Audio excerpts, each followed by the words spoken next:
Jesus que você não converse com ninguém. Esse é um momento muito solene na casa de Deus. Quero agradecer o pessoal que cantou. Eles devem ter se sentado, eu não percebi aonde foram se sentar. Que Deus abençoe cada um que faz parte do trabalho do Senhor aqui na casa de Deus. Agora é o momento de você pedir em nome de Jesus pelo Espírito Santo, o batismo do Espírito Santo. Ao pedir isso, você está pedindo a promessa de Deus sobre você. O Senhor Jesus disse que quando Ele fosse ao céu, Ele enviaria o Espírito Santo e que estaria conosco todos os dias através do Espírito Santo. Foi verdade ou não foi? E o maior poder que alguém pode receber nessa terra é o poder do Espírito Santo de Deus. Deus vai fazer a sua obra, grande obra em nosso meio. Por favor, em nome de Jesus, não converse agora. Se alguém estiver conversando com você, agora é o momento de parar. Você deve pedir que o Espírito Santo tome com você agora um momento especial, tome seu coração, que se a criança andar, se alguém menos focado, menos compromissado, começar a conversar, que você, por favor, mantenha o foco. São assuntos muito sérios, assuntos da verdade presente que precisamos evitar. Nesse momento, vamos falar com o nosso Deus. Vamos orar. Estou muito feliz que vocês voltaram, viu? Hoje nós oramos por vocês. Ao Senhor que fizesse vocês voltarem. Nossas visitas queridas, hoje é um dia muito especial, vamos estudar de onde vieram todas as religiões. Hoje nós vamos poder compreender pela Bíblia, pela Palavra de Deus, que o Senhor Deus tinha um plano especial em cada situação.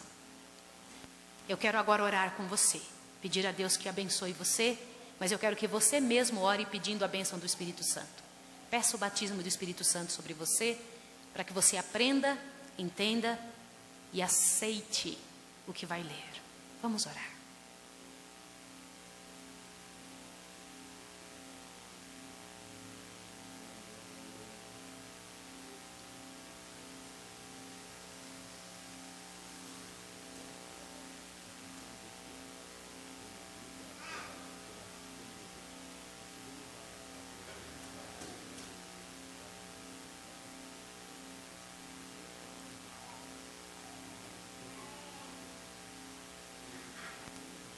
Misericordioso Deus e Pai, Santíssimo Senhor do Universo, nós queremos te pedir perdão, Senhor Deus, em nome de Jesus Cristo. Te pedimos que a graça, poder e os méritos de Jesus sejam colocados na frente do nosso nome agora. Pai, nós precisamos de Ti. Precisamos tanto, Senhor, e nem sabemos como pedir. Em nome de Jesus, envia sobre nós, batiza-nos com Teu Santo Espírito. Ensina-nos a obedecer. Ensina-nos a confiar nas Tuas misericórdias. Realiza a Tua obra em nós. Em nome de Jesus. Amém, Senhor. Amém. Quantas pessoas estão sem Bíblia essa noite? Pode levantar a mão, por favor. As pessoas sem Bíblia. Por favor, as pessoas podem me ajudar a distribuí-las. Permaneça com a sua mão levantada, para que você receba uma Bíblia emprestada. No finalzinho você deixa no banco, mas é para que você possa ler aqui. Sem conversar, por favor. Ainda continuando no mesmo espírito. Mantenhamos o cuidado. Mantenham as mãos levantadas, irmãos vão entregar Bíblias para vocês, para que cada um possa ler. Por favor, não perca o privilégio de ler a Bíblia agora. Não perca o privilégio de ler a Bíblia agora. Por favor.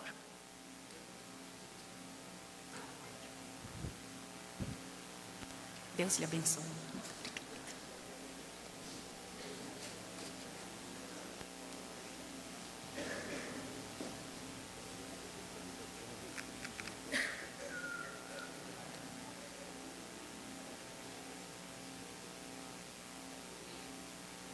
Eu quero pedir algo também, meus irmãos, agora. Vocês estão sentados como família? A família de vocês está pertinho de vocês agora? Está? Eu penso que sim, né? A maior parte das famílias está junto. Nós temos aqui 50 cópias do que vamos falar hoje à noite. E eu gostaria que os mesmos irmãos me ajudassem a entregar por família.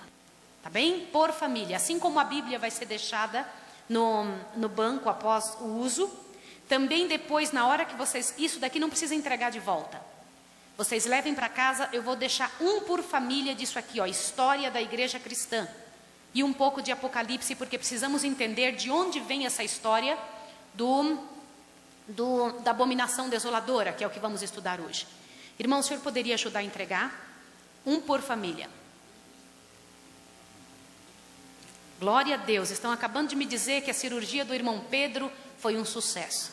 Amém. Louvado seja o nome de Deus. Amém. Deus ouviu essa oração, ouvirá também todas as orações feitas nesse lugar. Amém? Amém. Glória a Deus. Um por família. Permaneça com isso na sua mão, não olhe ainda, não tente entender ainda. É um por família só, por favor, viu? Que é para a gente poder ter para dar para todo mundo. Isso, aí vocês olham. Por favor, gente, nós não temos para todos, viu? Nós só temos só o suficiente para que vocês olhem do lado. Isso. Vamos lá? Isso. Para que a gente possa ter cada um pouquinho, poder entender. Olhem, por favor, repartam entre si, viu? Façam-me a gentileza de repartir entre si. Para que a gente possa todo mundo olhar e ver e poder estudar. Queridos, vamos tentar não conversar. Vamos tentar não conversar. Crianças, ó, olha aqui para tia, ó. Psh, psh. Tá bom? A gente fazer silêncio, esse é um momento muito especial. Nós acabamos de pedir a bênção do Espírito de Deus sobre nós. Tentem ler juntos, por favor, viu? Para que a gente possa ter condição de explicar o que é que vai acontecer aqui. Eu vou fazer esse mesmo quadro na lousa, com alguns detalhes a mais. E você vai poder seguir a sequência dessa ideia.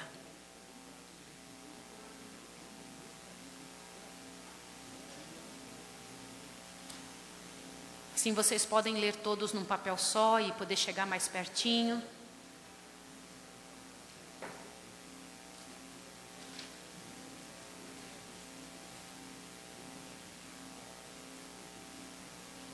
Depois vocês podem tirar xerox desse material.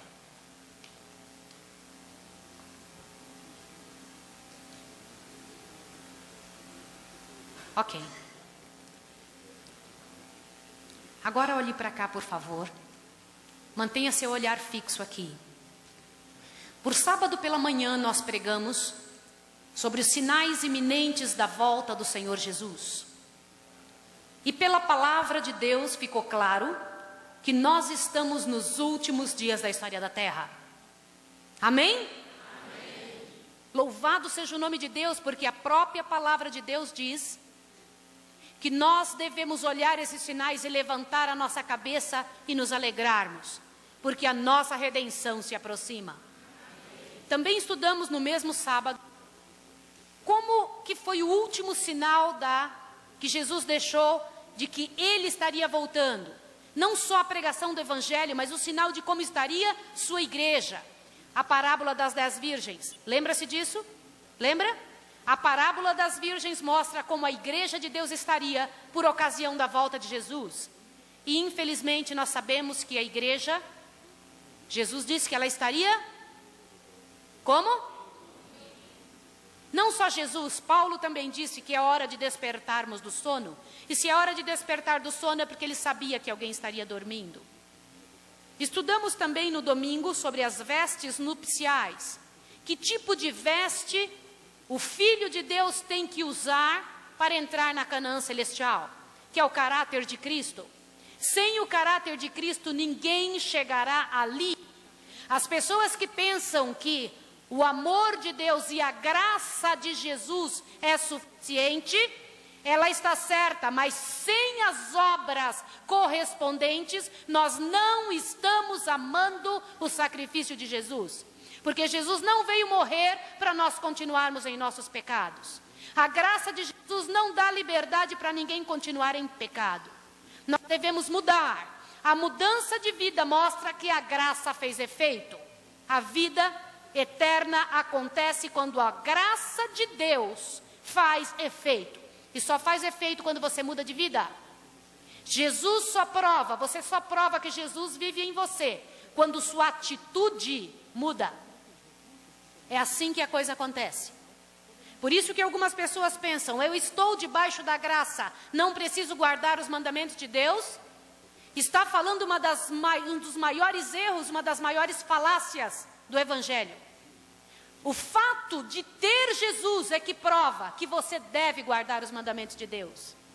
Vou fazer uma pergunta para os meus irmãos, para esclarecer melhor esse assunto.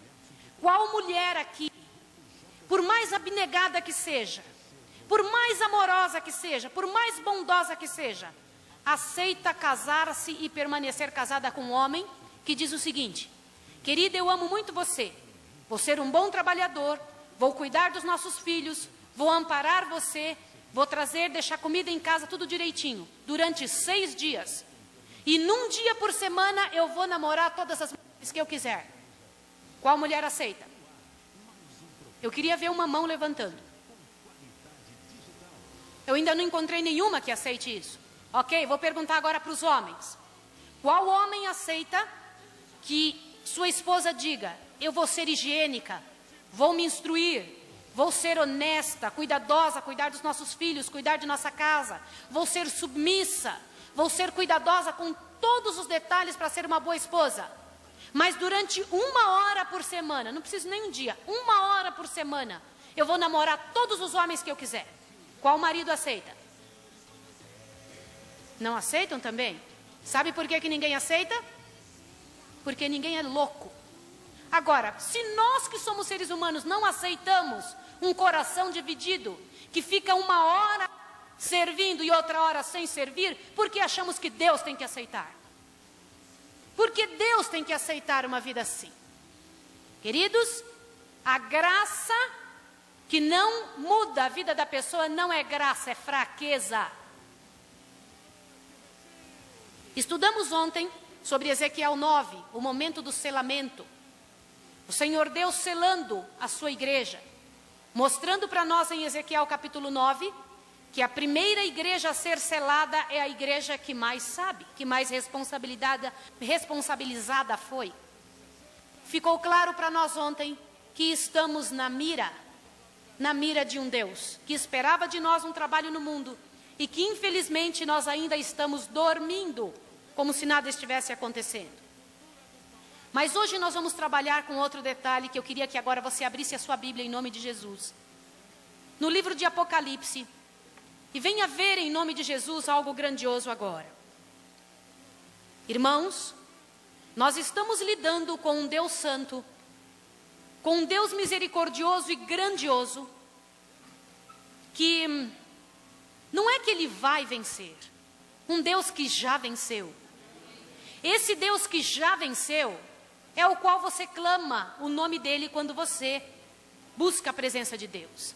Abra sua Bíblia em Apocalipse e veja que coisa interessante que Deus tem ali para mim e para você. Apocalipse, capítulo 2, verso 7. Dê uma olhada que coisa interessante que Deus tem ali para mim e para você. Todo mundo lendo, por favor. Lembrando que toda vez que alguém vem à frente falar, essa pessoa está falando do que traz no coração para Jesus. Quando alguém vem à frente cantar, essa pessoa está cantando daquilo que aprendeu de Deus, está levando um louvor para Jesus. Mas quando você abre a Bíblia, não são pessoas falando ou cantando. Quando você abre a Bíblia, é Deus falando com você. Não perca o privilégio de abrir a Bíblia. Quando você abrir a Bíblia, não desconfie, Deus está falando. Apocalipse 2, verso 7 diz o seguinte: quem tem ouvidos, ouça o que o Espírito diz às igrejas. Ao que vencer, dar-lhe-ei comer da árvore da vida que está no paraíso de Deus. Por que Jesus diz assim, ao que vencer? Por que ele usa esse termo, irmão querido? Por quê? Porque é imperioso vencer. Vencer o quê? Vencer o quê? Vencer o pecado, vencer as coisas erradas, vencer o sofrimento, vencer a pressão, vencer a pressão do mundo, vencer a luta impiedosa que Satanás faz contra nós. Queridos, deem uma olhada como sofre a juventude de hoje. Você anda pela rua e você vê aquela quantidade de outdoors parados aí na rua. E nos outdoors você vê uma quantidade de imoralidade. É verdade ou não é? É isso que nós temos que vencer. Você anda na rua, hoje em dia você não tem mais como escolher o que enxergar. Você tem que fazer um trabalho mental, porque o mundo perdeu a vergonha. É verdade ou não é? É assim. Por isso que a Bíblia diz, ao que vencer, darei que coma comigo da árvore da vida que está no paraíso de Deus. Vencer o quê? Vencer essa luta que vai ficar mais forte cada dia até o final do tempo. Veja aí Apocalipse 2, verso 11. Olha o que ele diz aqui.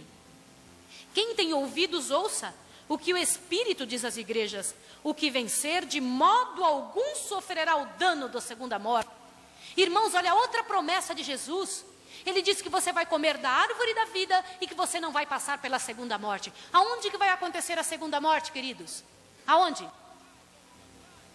Depois do milênio vai acontecer a segunda morte. E isso será somente para Satanás, seus anjos e para os ímpios, aqueles que não quiserem. Eu louvo a Deus porque a igreja de Deus está cheinha, isso mostra que você quer. Isso mostra que o Espírito de Deus está tocando, movendo você. Dê uma olhada para como Deus tem trabalhado conosco. Ele tem ouvido a sua oração. Ele tem entendido o que você quer. E Ele tem trabalhado por você. Irmãos, nós temos que lutar para não perder um só de nós. Mas vencer o quê? Vencer, irmãos, quando a gente liga a televisão em casa e a gente vê ali que, infelizmente, a televisão hoje é um ovo frito em cima de um monte de lixo. Você nem aproveita nem o ovo frito que está ali em cima. Você liga a televisão, você tenta encontrar alguma coisa de bom e você não encontra. Aí você fala assim, mas eu ligo a televisão para ver o jornal. Presta bem atenção o que é o jornal. Presta bem atenção, irmão querido. Irmã querida, o que é o jornal? Não é a propaganda do que o diabo fez durante o dia? É um sofrimento, ali fica mostrando todas as coisas ruins que aconteceram durante o dia. Todas as coisas tristes, ali estão no jornal. É provado que a pessoa que assiste os jornais, que se passam hoje em dia, sai deles, sai do jornal mais estressada. Se senta para relaxar e sai pior. Porque vê coisas muito duras. Por isso que a Bíblia fala, ao que vencer. Vencer o quê? A influência que tem ali. Pode ser a pessoa mais adulta do mundo. Ela se influencia pela miséria que se vê ali. Querido, algum de vocês já pararam para ver quais são as histórias das novelas? Quais são as histórias das novelas?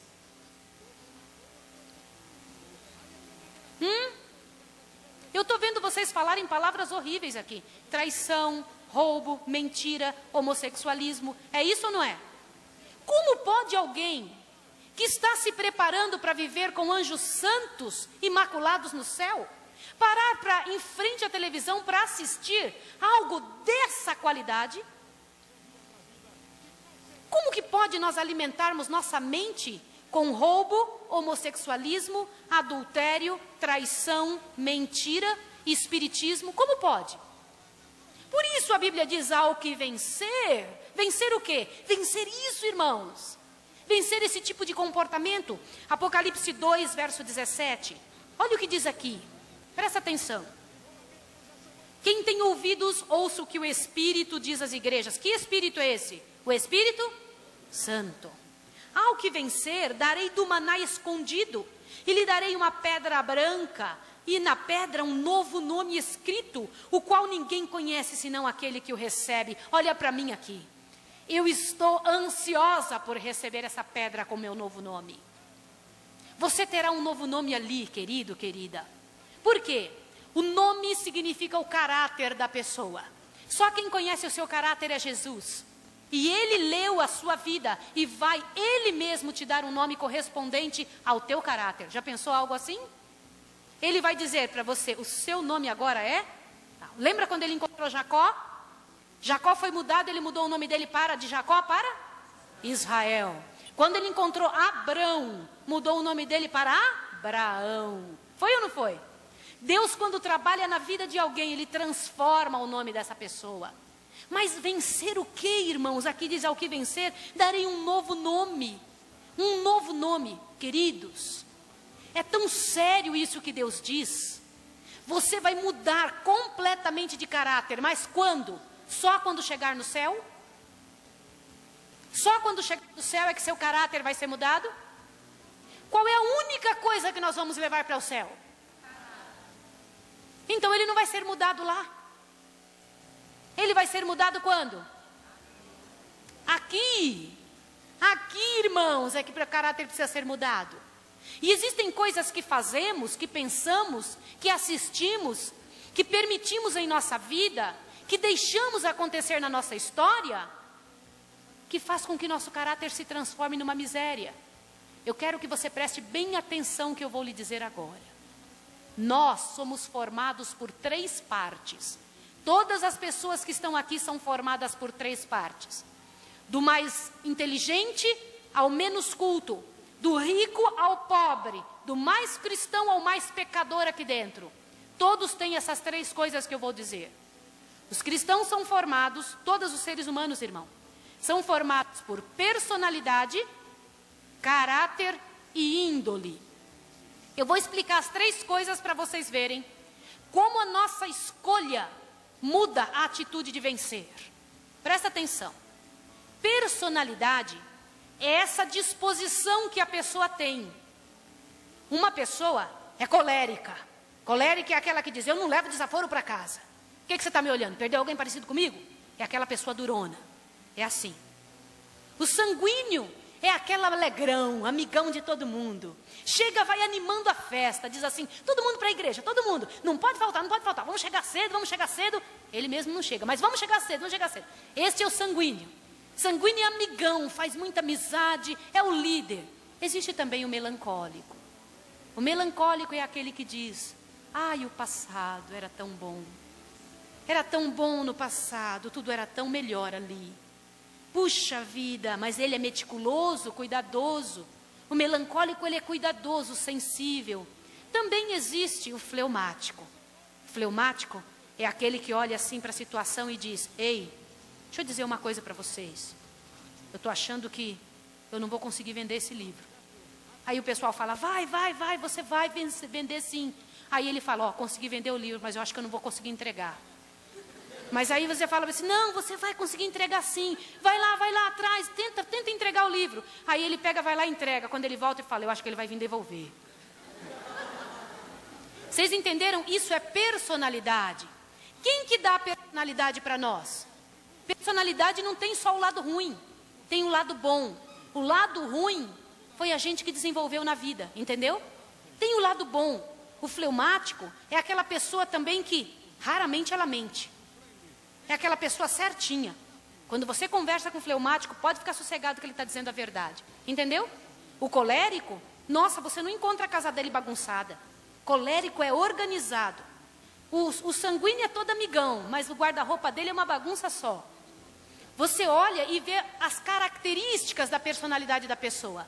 Quem deu a personalidade para nós? Quem foi? Então, olha bem o que eu vou lhe dizer. O lado bom da nossa personalidade foi Deus que deu. Você já nasce com a personalidade. Está entendendo? A segunda coisa é caráter. Agora você vai ver um negócio seríssimo. O que é caráter? Caráter você não nasce com ele. É o resultado da sua escolha. A tua mãe vai dizendo assim: filha, não faz isso. E você fala: tá bom, mãe, eu não faço. Mas por trás você fala: eu vou fazer sim. Você está escolhendo esse tipo de caráter. Está entendendo? São coisas que você foi escolhendo. E estas coisas que você foi escolhendo na vida vão ficando marcadas em você. Aí a pessoa, aprendendo a mentir, ela se torna mentirosa. Faz parte do caráter dela, ela não nasceu mentirosa. Entenderam isso? Ela aprendendo a roubar, isso faz parte do caráter dela. Aprendendo a esconder as coisas, a enrolar pessoas. Gente, personalidade Deus dá. Caráter é você que dá para você mesmo. É um presente que você dá para você. Entendeu isso? E a última coisa, índole. Agora eu queria que os jovens abrissem bem os ouvidos o que eu vou dizer. Isso é seríssimo. E qualquer casal que esteja novinho aqui, que ainda não tem filhos, ouça o que eu vou dizer agora em nome de Jesus. O que é índole? A parte mais difícil do que eu vou dizer é agora. Personalidade Deus dá, caráter você dá para você mesmo. E índole, de onde vem? Índole é a inclinação que a pessoa tem para coisas escondidas. De onde vem a índole? Na hora em que a pessoa está tendo um ato sexual, no momento em que ele está tendo intercurso sexual, o que ele estiver sendo naquele momento, o que ele estiver vendo naquele momento, ele passa para o filho como herança. Por isso que os casais que mantêm relação sexual drogados, que mantêm relação sexual vendo filmes pornográficos, estão passando para os filhos exatamente esta índole. Os filhos que são gerados nessa ocasião são filhos que nascem com inclinações horríveis. Aí o pai recebe uma criança, viu a pornografia, homens com homens, mulheres com mulheres, e depois ela pega e fala: o que aconteceu com meu filho? Por que meu filho é assim? Você está entendendo? Irmão, alguém aqui na igreja hoje à noite pode estar pensando assim: por que essa mulher está falando isso dentro da igreja? Quer que eu diga uma coisa para você? Nós fingimos que os nossos jovens não sabem. Nós fingimos que não temos que falar estas coisas dentro da igreja. E você sabe o que acontece? Nós temos uma multidão de pessoas com pecados escondidos, horríveis, horríveis, e que ninguém toca no assunto. E o fato de não tocar no assunto não significa que o problema acabou. Por isso, querido, quando você brinca com a sua sexualidade, você não sabe o que é que pode estar gerando para a eternidade. Pode estar gerando filhos para o pecado. Personalidade Deus dá, caráter você dá para você, só que a índole é presente dos pais. Os pais dão isso para os filhos. Eles oferecem isso para os filhos. É a herança que eles dão para os filhos. É sério ou não é? É hora ou não é a hora de começar a mudar de posição, de visão na vida? Por que Deus disse sexualidade só dentro do casamento? Por quê?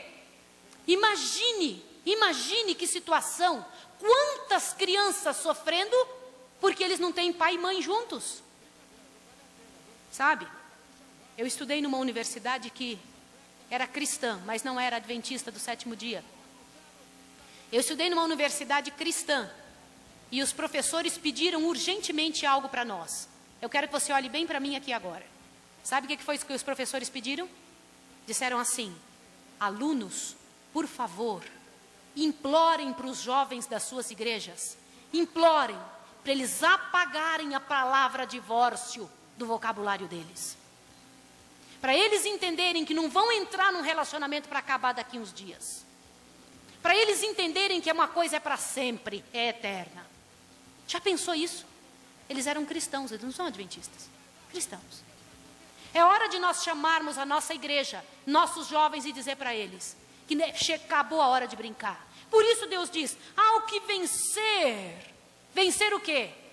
Vencer o mundo imoral que está lá fora. Ele não pode entrar dentro da igreja. Esse mundo imoral não pode fazer parte da nossa igreja. Nós não podemos ter filhos para perdição. Não podemos. Eu quero dizer uma coisa para a moça. Moça querida, se você está namorando um rapaz que te pede a prova de amor, que fala para você: querida, por favor, mantenhamos uma vida sozinhos, é por amor mesmo, por amor Deus aceita tudo. Eu quero que você abra bem seu ouvido ao que eu vou lhe dizer agora. Este rapaz não ama você. O rapaz que ama a moça, ele a protege, ele cuida dela, ele não toca nela. Saiba disso. Rapazes, eu estou errada? Homens da igreja, eu estou errada no que eu estou falando? Um homem, quando ama uma mulher, ele protege ela, ele não expõe ela. Essa é a verdade. E se você, moça, está namorando alguém que está tocando em você, coloque o teu cabelinho de molho. Pense bem. Você precisa esfriar um pouco a cabeça. Rapaz, Se você tem tocado em algo que não te pertence, se você tem tocado numa moça que não é tua, isso é roubo perante Deus. O Senhor Deus diz, não defraudeis um ao outro. Por isso que a Bíblia diz, ao que vencer o quê? Esse comportamento sujo lá fora. Essa moça é filha de alguém, ela pertence a alguém. Antes de pertencer ao pai e à mãe dela, ela pertence ao Deus eterno. É hora de você pensar 2 vezes, antes de seguir o comportamento fraco que o mundo tem seguido. Apocalipse capítulo 2, verso 26. Olha o que diz aqui. Ao que vencer e guardar até o fim as minhas obras, eu lhe darei autoridade sobre as nações. Olha aqui, como é que é isso, queridos? Isso é uma promessa de Deus. Apocalipse 3, verso 5. O que vencer será vestido de vestes brancas, e de maneira nenhuma riscarei o seu nome do livro da vida, mas confessarei o seu nome diante de meu Pai e diante dos seus anjos. Amém? Amém. Isso é o que Deus promete para você, querido, querida. Você tem que vencer essas inclinações, vencer essas coisas que você gosta, mas que não são certas, vencer a influência mundana. Eu sonho com uma igreja, irmão. Uma igreja que tenha piedade do fracassado, mas uma igreja que levante a cabeça, tenha coragem de chamar o pecado pelo nome, a partir de sua própria vida. É fácil chamar o pecado pelo nome na vida dos outros. Chamar o pecado pelo nome na nossa própria vida. De ter a coragem de chegar em casa e tirar tudo que não presta, tudo que não pertence ao Deus eterno. Eu queria lançar para a igreja, em nome de Jesus, um desafio hoje. Um desafio hoje. Eu orei muito ao Senhor para que a nossa igreja estivesse lotada. Deus ouviu nossa oração. Porque eu tenho um pedido a fazer à igreja, em nome de Jesus Cristo. Que nós fizéssemos um teste conosco mesmos. Você sabe por que é que ouvimos sermões? E de repente parece que passa 1 semana, 2, e a coisa não funciona mais? Sabe por que parece que esfria dentro do coração? Você já sentiu isso, irmão? Sentiu ou não? Eu já senti isso tantas vezes, queridos. Isso já me aconteceu. De ouvir coisas muito sérias e de repente passou. Sabe quando foi que começou a fazer diferença, irmão? Quando eu comecei a praticar o que eu ouvia. Sem praticar o que você ouve, acaba se tornando balela. E a próxima vez que você ouvir de novo, não dá tanta importância. Tem que praticar agora. Tem que colocar agora aos pés de Deus a tua vida. Senão não vai funcionar. Você sabe, quer que eu diga uma coisa para você? A maior parte de nós, a maior parte dos seres humanos da terra, tem condição de saber o que é errado. Uma pequena parte não sabe ler, nem escrever e nem tem acesso à Bíblia. Mas a Bíblia diz que nem eles estão isentos de receber a mão de Deus sobre eles. Por quê? Diz que eles não são indesculpáveis, não são desculpáveis. Perante Deus eles são indesculpáveis. Por quê? Posso ser bem sincera, irmãos? Responda para mim aí no seu íntimo do coração. Você sabe ou não sabe quando está errado? Sabe ou não sabe? Não tem um aqui que, sendo sincero, diga, eu não sei. Você sabe sim. E meu Deus disse que daria, irmãos, daria o céu por testemunha daquele que se esforçasse, daquele que largasse o pecado. Apocalipse 3, verso 12. Dê uma olhada. Ao que vencer, eu o farei coluna no templo do meu Deus, de onde jamais sairá. Amém? Amém? Escreverei sobre ele o nome do meu Deus. Escrever o nome de Deus sobre nós é colocar o caráter de Deus na gente. E o nome da cidade do meu Deus, a Nova Jerusalém, que desce do céu da parte do meu Deus, e também o meu novo nome. Que tal, queridos? Isso é promessa de Deus. Ele disse, eu vou fazer isso com você. Vale a pena ou não vale? Vale a pena. Vale a pena. E eu vou dizer um negócio aqui para vocês, ó. O inimigo nos engana, dizendo que o céu é só até aqui. E a gente olha na nossa distância para cima, presta atenção aqui. A gente olha nessa distância e fica achando que o céu é até aí mesmo. O interessante é que ele está mentindo, gente. Existe muito mais um infinito para cima, que você não experimenta porque não se entrega. Você não experimenta, nunca aprendeu a conhecer a Deus porque não se entregou. E a Bíblia diz lá em 1 João que quem conhece a Deus, o que acontece? Aquele que o conheceu não vive pecando. É verdade ou não? É isso que em 1 João diz, o mesmo escritor de Apocalipse. Apocalipse 3, verso 21. Agora veja isso aqui. Ao que vencer, dar-lhe-ei que assentar-se comigo no meu trono, assim como eu venci e me assentei com meu Pai no seu trono. Olha para mim aqui agora. Irmãos queridos, o que foi que Jesus venceu? O que foi que Jesus venceu? Por que ele diz, ao que vencer, dar-lhe-ei que sente comigo no meu trono, assim como eu venci e me assentei com meu Pai no seu trono? Ele nos coloca em pé de igualdade com ele ou não? Coloca ou não? Coloca a nossa experiência igual a dele ou não? Coloca. Irmãos, olhem bem aqui. Crer no Senhor Jesus é ter poder. Ter poder para não ficar caindo nos mesmos pecados. Sabia? E Deus dará esse poder para mim e para você. Irmãos, o que é que eu vou passar agora na lousa? Eu preciso que você compreenda bem para entender como é que se vence. Como é que funciona o plano de Deus nessa terra. Não existe só o lado ruim e o lado da ameaça. Existe a graça do Senhor em meio a tudo isso. Olhe bem isso aqui. Eu quero te pedir agora. Você faça mais uma oração, mais uma vez. Fale com Deus mais uma vez agora.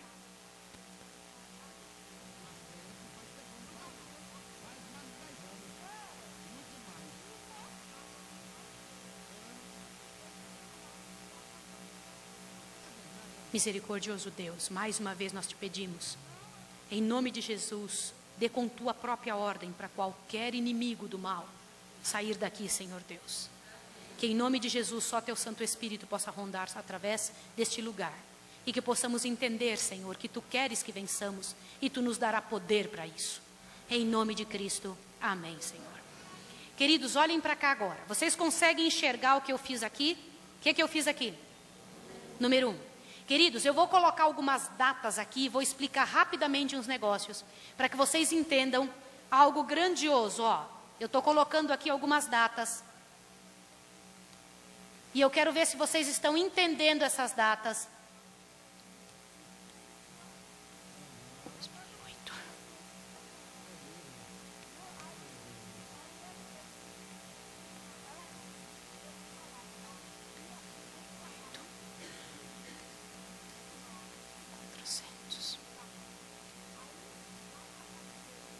Estão entendendo isso aqui? Conseguem enxergar isso aqui bem direitinho? Não? Não conseguem? Quem que não consegue enxergar, levanta a mão, por favor. É só os que estão atrás. Então, irmãos, me ajudem aqui novamente, por favor. Nós vamos resolver o problema, tá, queridos? Agora, por favor, não converse. Obrigada, pastor. Vocês enxergaram agora? Ok, então prestem atenção no que eu vou dizer aqui agora. Queridos, isso aqui é muito sério. Aqui está a história do mundo antes de Jesus nascer. No ano 1, Adão, tá bem? O primeiro homem que apareceu na terra. Eu quero que você grave isso daqui para você entender alguma coisa aqui. Não escreva, você vai ter tudo isso na mão. Não escreva. Não precisa escrever, está tudo sendo gravado, você vai levar para casa. Não queria que você escrevesse, queria que você prestasse atenção agora. Tá bom? Olha aqui. No dia que Adão pecou, começou a contar o tempo. Tá ouvindo isso aqui? Adão viveu 930 anos. São datas importantes na história da Terra. Quando Deus falou com Adão, e Adão pecou, Deus deu para ele uma mensagem para ele falar para os seus filhos. Que mensagem era essa? Presta bem atenção no que eu estou lhe dizendo. A mensagem era: Adão, nem tudo está perdido. Eu vou vir morrer por sua raça e vou resolver o problema do pecado de quem me aceitar. Está claro na sua cabeça? Sabe como era o nome da mensagem que Deus deu para Adão? A verdade presente para esta época. Entenderam isso? Os descendentes de Adão viveram do ano 1 até o ano 1656. Que tempo foi esse? Os 10 primeiros patriarcas da terra viveram do ano 1 ao ano 656. Esse foi o ano do dilúvio. O dilúvio aconteceu aqui. O que era a mensagem presente no ano do dilúvio? A verdade presente era o seguinte no ano do dilúvio: olha, vocês pecaram. Os descendentes de Adão, eu quero que vocês ouçam bem uma coisa séria aqui. Os descendentes de Adão, Deus disse, creiam no Cordeiro, e quem crer no Cordeiro terá salvação. Mas um descendente de Adão chamado Caim não acreditou no que Deus disse. E essa raça, Satanás teve poder inteiro sobre ele. Esta raça, os descendentes de Adão, Deus teve poder sobre eles. 2 raças estiveram na terra durante esse tempo aqui, esses 1656 anos. O que eu estou querendo dizer com isso? Deus disse claramente para Adão, Adão, não se envolva com esse povo daqui. Por que Deus não queria que ele se envolvesse com esses? Porque não se casem entre si. Por quê? Se Satanás comandava essa raça, como é que eles podiam casar entre si? O trabalho do povo de Adão era falar para o povo de Caim, explicar, pregar. Qual era a mensagem presente dessa época? Era, Jesus um dia virá morrer. Eles tinham total noção, clareza a respeito de Jesus. Agora preste atenção, Marcos, preste bem atenção que eu vou dizer aqui. Infelizmente o povo de Adão falhou. Começou a se casar com o povo de Caim. Casou-se entre si e a raça estragou. Então Deus trouxe uma outra verdade presente. Chamou Noé, tá bem? Tá aqui Noé. E disse o seguinte para Noé. Noé, diga para todo mundo que eu vou acabar o mundo com o dilúvio. Essa era a verdade presente do ano 1656. Entendeu isso, filha? Era para dizer para o mundo inteiro, eu vou acabar o mundo com o dilúvio. Você pensa que o povo acreditou? Não, só 8 pessoas de quase 9 bilhões de pessoas que tinha naquela época. 9 bilhões, mais do que agora. Agora nós temos 6 bilhões, quase 7. Naquela época tinha 9 bilhões. Sabe como é que se sabe? São cálculos matemáticos pela quantidade de tempo que eles viviam. A média de vida era 912 anos. Imagine 912 anos gerando. Hã? Imagine isso. E era uma multidão. Agora olha para mim, sem conversar. Em nome de Jesus, sem conversar. Quando Noé sai da arca, do tempo de Noé até o ano 2008, você encontra mais 10 patriarcas. Olha como o tempo diminuiu. Ali foi 1656 anos. E aqui é quanto? 400 e poucos anos. Vocês estão vendo? 10 patriarcas deu nesse tempo. Qual era a mensagem que Deus tinha dado para essa época aqui? Por favor, vocês começaram tudo de novo. Só sobrou 8 pessoas, né? Vocês começaram tudo de novo. Agora, levantem o poder de Deus. Dos filhos de Noé, que eram 3, Sem, Cão e Jafé. 2 deles passaram para o lado do diabo e 1 ficou do lado de Deus. Você está vendo? De novo o mundo se dividiu. Sem permaneceu do lado de Deus. Jafé e Cão foi para o lado do inimigo. Gente, por favor, queridos, isso é muito importante você entender. Aí Deus pega, chamou um homem, faz nascer no ano 2008, um homem chamado Abraão, tá? Abrão, né, naquela época. E fala, Abrão, sai do meio da sua parentela e eu vou fazer de você uma grande nação. E sai pregando para todo mundo a verdade. O mundo tinha se corrompido. E Deus pega Abraão e ensina ele a fazer altares. E dele veio o povo de Israel. Você está compreendendo isso ou não? Qual era a verdade presente para essa época? A verdade presente era, avisa para o povo que é para ter um Deus só, não vários deuses. Olha bem para mim agora que você precisa entender uma coisa.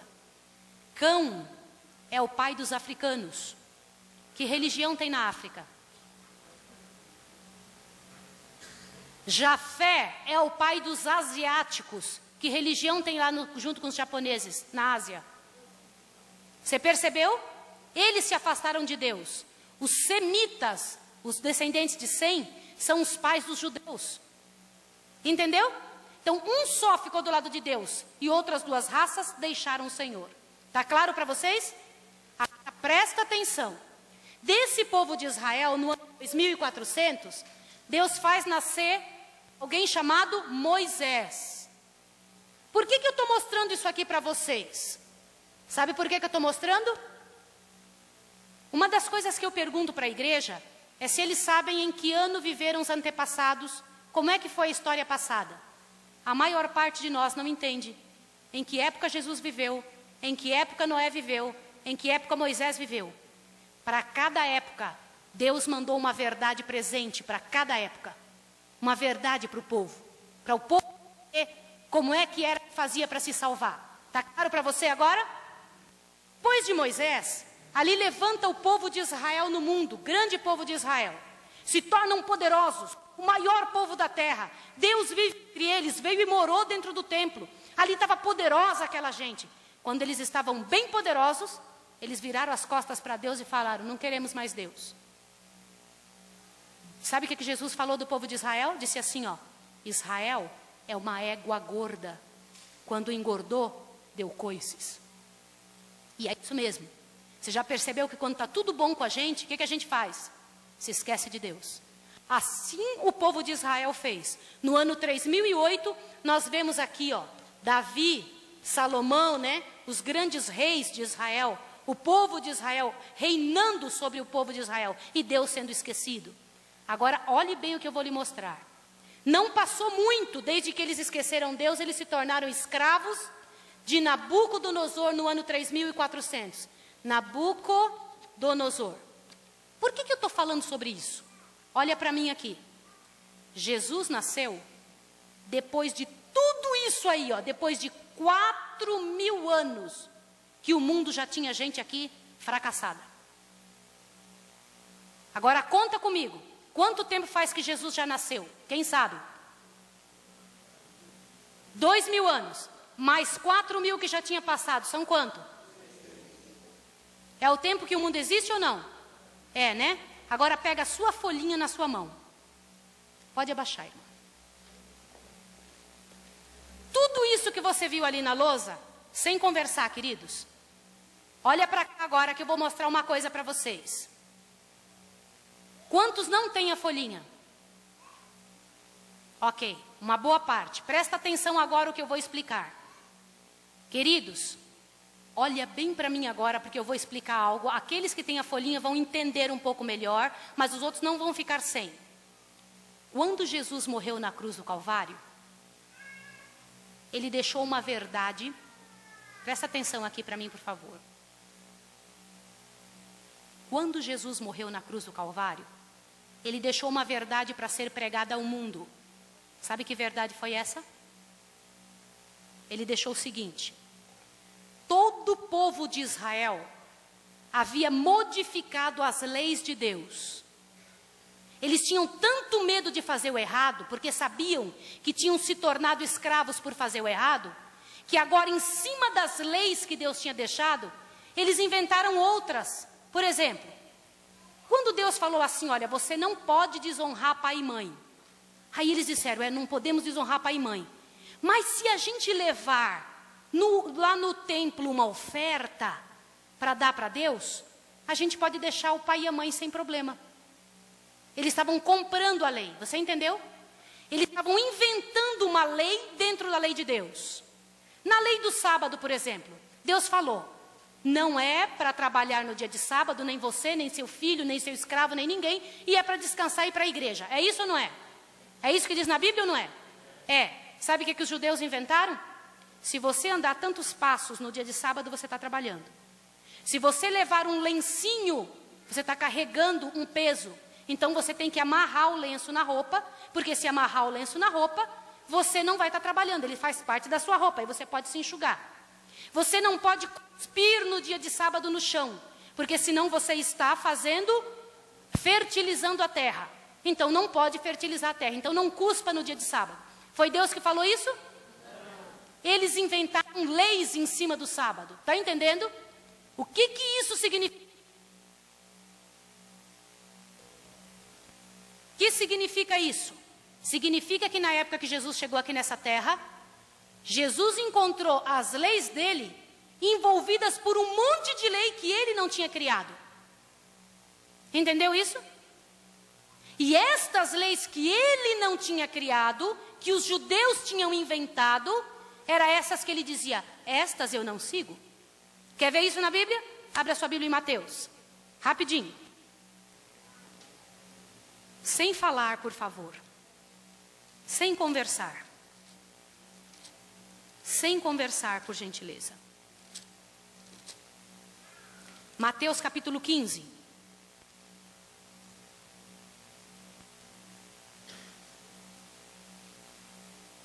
Mateus capítulo 15. Dê uma olhadinha o que tem ali. É para mim e para você. Presta bastante atenção para você entender o que é a abominação da desolação. Mateus capítulo 15. Verso 1 em diante. Então vieram de Jerusalém a Jesus alguns fariseus e escribas e perguntaram, põe o dedo aí e olha para mim. O que é fariseu?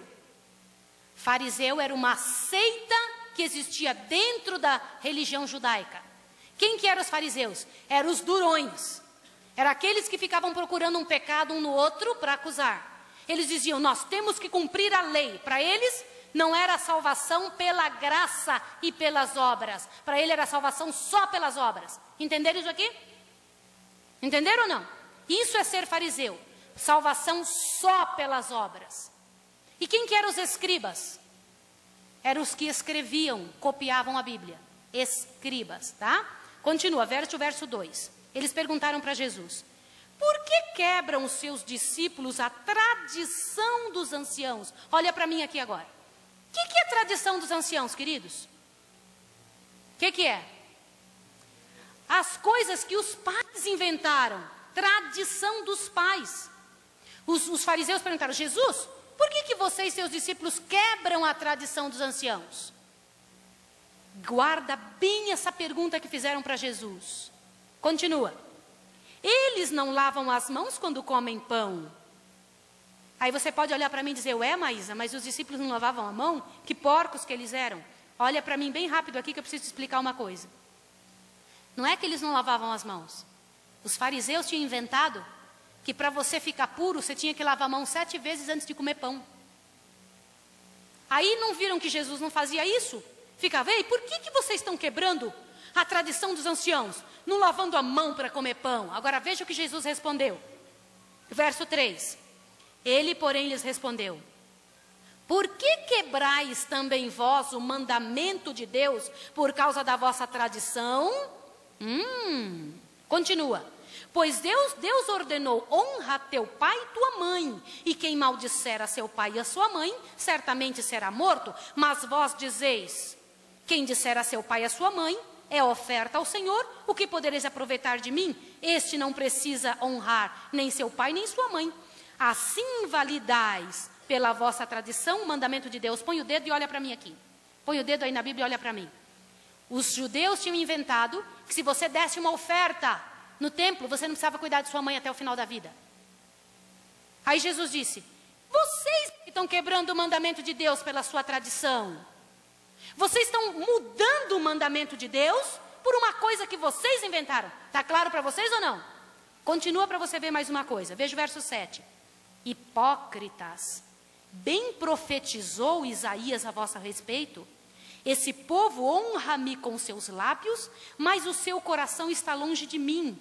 Mas em vão me adoram, ensinando doutrinas que são preceitos de quem? Irmãos, olha bem o que eu vou dizer para você aqui agora. Deus não aceita ser adorado por algo que os homens inventaram. Está claro ou não? Se nós não fizermos do jeito que Jesus pediu, estamos seguindo o que o homem pediu. E Satanás é astuto em inventar uma religião para a gente pensar que está fazendo do jeito certo. Isso ele fez com os judeus no passado e conseguiu grande êxito. Será que ele conseguiu fazer isso agora? Será que ele conseguiu fazer isso com o povo? Eu preciso que você apague a lousa, que eu vou passar isso aqui na lousa rapidinho. Queridos, olha bem, me ajude por favor. Arruma um jeito de apagar a lousa ali para mim, por favor. Será que Satanás conseguiu fazer isso com a igreja de Deus? Conseguiu ou não? Irmãos, olha para mim aqui agora, não presta atenção na lousa. Sim. Por favor, queridos. Quando Jesus morreu na cruz do Calvário, ele deixou aqui a religião pura que ele tinha explicado para Adão. Alguém tem dúvida? Você acha que a religião que Deus explicou para Adão é diferente da que ele tem hoje? Não. A religião que Deus explicou para Adão é a mesma que ele explicou para Noé? Sim ou não? A religião que ele explicou para Noé, para Adão, é a mesma que ele explicou para Moisés? Sim. A religião que ele explicou para Adão, Enoque, para Noé, Adão e Moisés, é a mesma que ele explicou para Davi? É ou não é? É ou não é, querido? Deus não pode mudar. A religião que Jesus explicou para Adão, Noé, Moisés, Davi e também para Daniel, é a mesma que ele explicou para os discípulos? Queridos, o que vocês vão entender aqui agora é um negócio seríssimo. Jesus nunca mudou, quem mudou foram os homens. Jesus nunca mudou uma grama, quem muda as coisas são os homens. E quem é que faz os homens mudarem? Com que interesse? Eles pensem que estão adorando Deus, mas estão adorando quem? Ao inimigo. Agora presta atenção que você vai ver agora. Eu passei todo o mundo do passado, não é? Agora eu vou te mostrar como foi que a igreja de Jesus, a igreja do Senhor Jesus, se transformou. Por que que hoje a gente tem tanta religião no mundo? O que que aconteceu? Se Jesus veio e deixou uma só. O que que foi que houve? Senhores, levantem aqui para mim. Eu preciso dos irmãos aqui para levantar outra vez. Presta bem atenção. Vamos lá. Olha o que aconteceu aqui. Quando Jesus morreu na cruz do Calvário, eu vou colocar uma cruz aqui, ó. Tá? Esse é o dia que Jesus morreu na cruz do Calvário. No dia que Jesus morreu na cruz do Calvário, ele morreu por que Jesus foi assassinado? Respondam. Essa foi a razão no céu. Qual foi a razão na terra?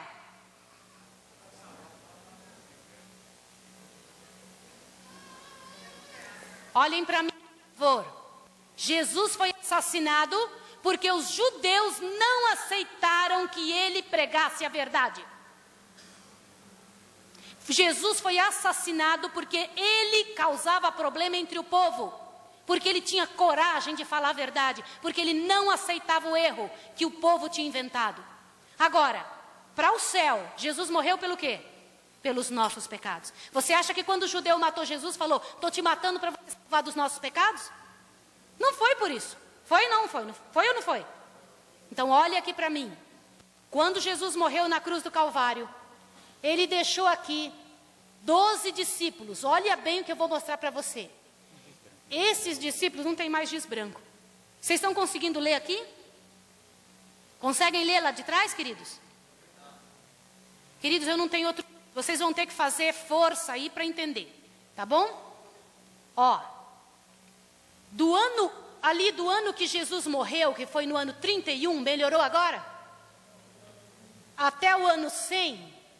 A igreja de Deus que ele deixou aqui era pura, a igreja pura. Por quê? Porque os discípulos, os 12 apóstolos que tinham ouvido da boca do próprio Jesus, estavam vivos. Então eles não deixavam entrar na igreja nada que não prestasse. Entendeu? Quando alguém vinha com alguma coisa de fora errada, os discípulos diziam, não foi assim que Jesus falou. Nós vimos Jesus aqui, nós ouvimos de Jesus, e Jesus não disse isso. Está claro para vocês ou não? Agora tome um susto que você vai ver. O último discípulo a morrer foi João, o escritor do Apocalipse. Ele morreu no ano 96 a 98 da nossa era. 96 a 98, tá? Está aqui, ó, mais ou menos por aí. Quando ele morreu, a igreja pura de Deus continuou com o povo que tinha se convertido, que eram chamados de... Olha bem aqui o que você vai ouvir agora. Cristãos. Esta igreja que recebia o nome de Cristo chamava-se, todo mundo prestando bastante atenção que eu vou lhe dizer, católica, Queridos, católica porque significa, a palavra católica significa universal. Apostólica porque é da época dos apóstolos, discípulos, né? E cristã porque recebia a ordem de quem? Como era o nome da primeira igreja? Católica, apostólica, cristã.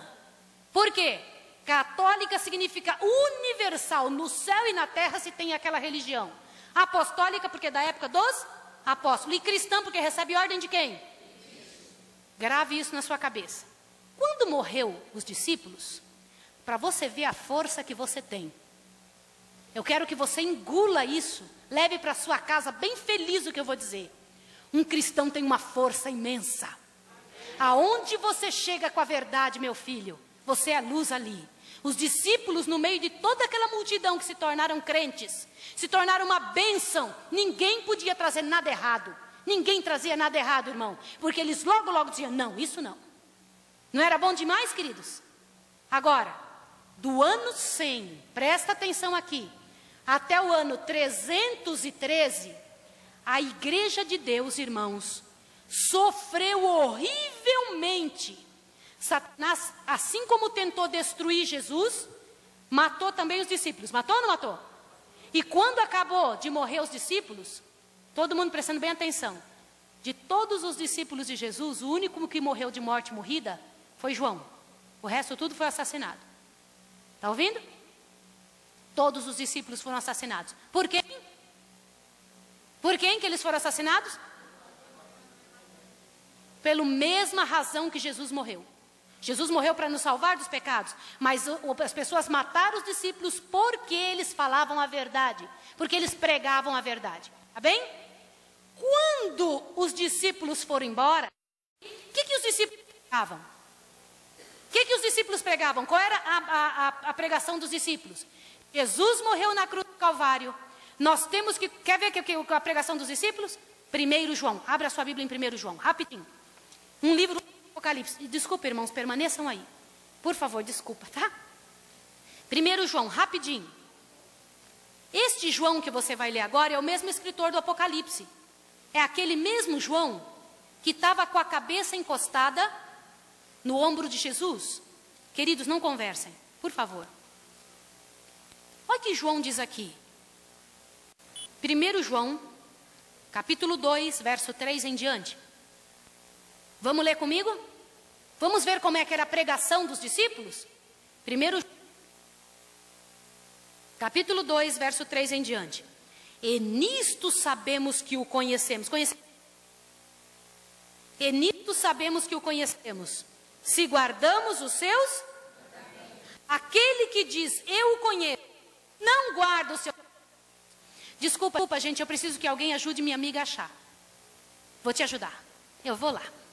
Vamos lá, minha amiga. Vamos juntas aqui.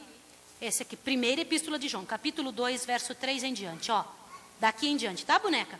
Isso é muito importante você saber. Isso vai te libertar, tá? Vamos lá. Queridos, agora de novo aqui, sem conversar, meus queridos. Meus irmãos queridos. Nós estamos numa parte muito importante do nosso estudo. Eu preciso da sua oração. Nossa igreja tem que estar orando muito agora. Por favor, em nome de Jesus, não converse. Vocês me ajudam? Me ajudem. Tá? Eu sei que está todo mundo entrando em comunhão com Deus eterno agora. Porque nós vamos entender o que é que o Senhor dos Exércitos pediu para os discípulos pregarem. Lê aí em 1 João, verso 2, capítulo 3 em diante. Diz assim. E nisto, eu vou te ajudar, vou ler com você. Não tem nada, eu te ajudo. E nisto sabemos que o conhecemos, se guardamos os seus mandamentos. Aquele que diz, eu o conheço e não guarda os seus mandamentos, é mentiroso e nele não está a verdade. Continua. Mas qualquer que guarda a sua palavra, o amor de Deus nele tem se verdadeiramente aperfeiçoado. E nisso conhecemos que estamos nele. Aquele que diz que está nele também deve andar como ele. Agora tome um susto mais esse seguinte verso. Veja o verso 7. Amados, veja o verso 7, capítulo 2, verso 7, vamos lá, diz assim, amados, não vos escrevo mandamento novo, mas um mandamento antigo, que desde o princípio tiveste. Isso era a pregação de João ou não era? Olha para aqui agora. Olha para mim. Quem que escreveu isso aqui? Não era discípulo de Jesus? Queridos, em nome de Jesus Cristo, por essa conversa, por essa pregação, os discípulos eram mortos. Está claro para vocês ou não? Agora continue para vocês verem uma coisa. Todo mundo olhando para mim aqui agora. Eu quero que todo mundo sente direitinho para eu poder continuar. Presta atenção agora que é a parte muito importante. Irmãos, Satanás tentou acabar com toda a boca que pregava isso aí, ó. Matou aqui uma quantidade tão grande, irmãos, de cristãos, que virava lama cristão nessa época. Sabe onde que os cristãos estudar a Bíblia? Dentro das catacumbas. Sabe o que é catacumba? Eles faziam enterravam as pessoas dentro de uma rocha, irmã. E aí, naqueles lugares onde eles enterravam, tinha cheiro ruim, cheirava mal.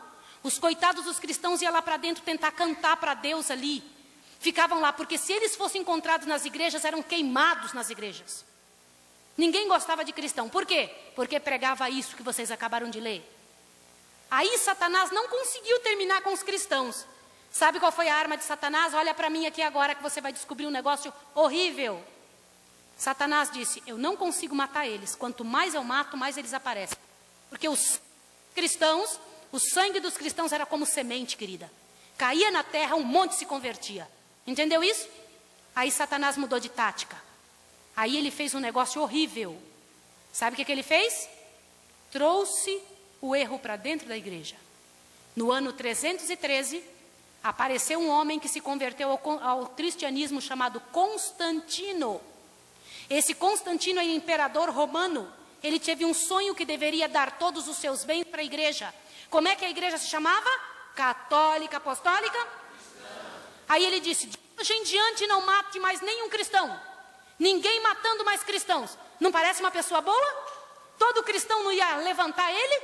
Oh, beleza, nós não vamos mais ser perseguidos. Mas ele também fez uma coisa.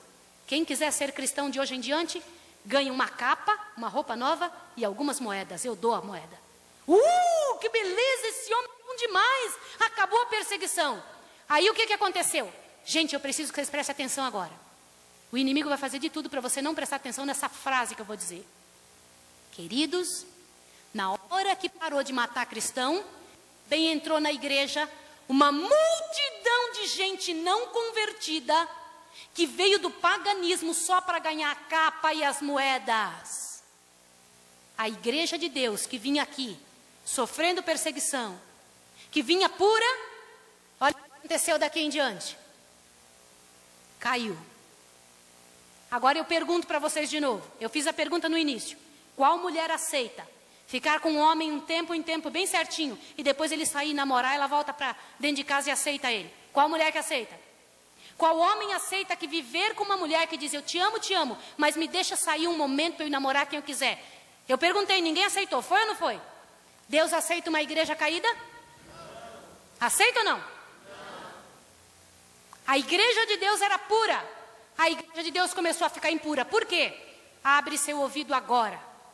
No ano 300, batizou a primeira criancinha. Até o ano 300 não se batizava nenhuma criança na igreja de Deus. Por quê?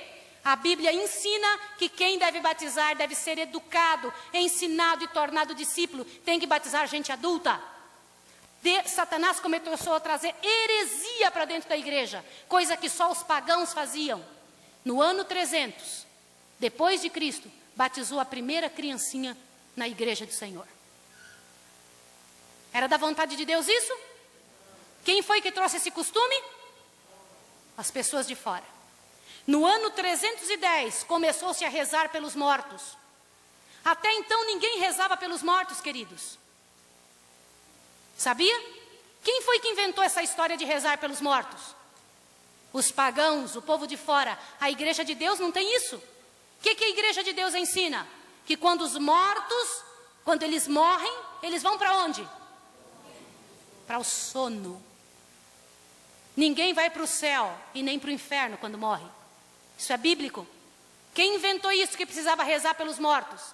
Os pagãos. No ano 320 começou a acender vela para os mortos. Porque os pagãos trouxeram para a igreja a ideia que os mortos iam para um lugar escuro. E nesse lugar escuro aonde eles iam, tinha que acender uma vela para iluminar o caminho deles. Quer que eu diga uma coisa para você, querido, querida? Olha para mim aqui. Muitas vezes nós fazemos as coisas sem saber por quê. Porque nosso pai fez, nosso avô fez, nosso bisavô fez, e nós não perguntamos por quê. Tem a data na história quando começou isso. Biblicamente isso não existe. Essas coisas entraram para dentro da igreja de Deus. Olha, no ano 321, aqui vem uma bomba para todo irmão que está nos visitando hoje. No ano 321, Constantino promulgou o dia de domingo como dia de guarda. Eu provo para qualquer pessoa, pela história e pela Bíblia, que do ano de Jesus, que Jesus morreu, até o ano 321, a igreja de Deus guardava o sábado. Começou-se a guardar o domingo por ordem humana. Foi Constantino que mandou guardar o domingo. Outra heresia que entrou na igreja. No ano 421, a igreja deu o título a Maria de Mãe de Deus. Até então, a igreja não a chamava de Mãe de Deus.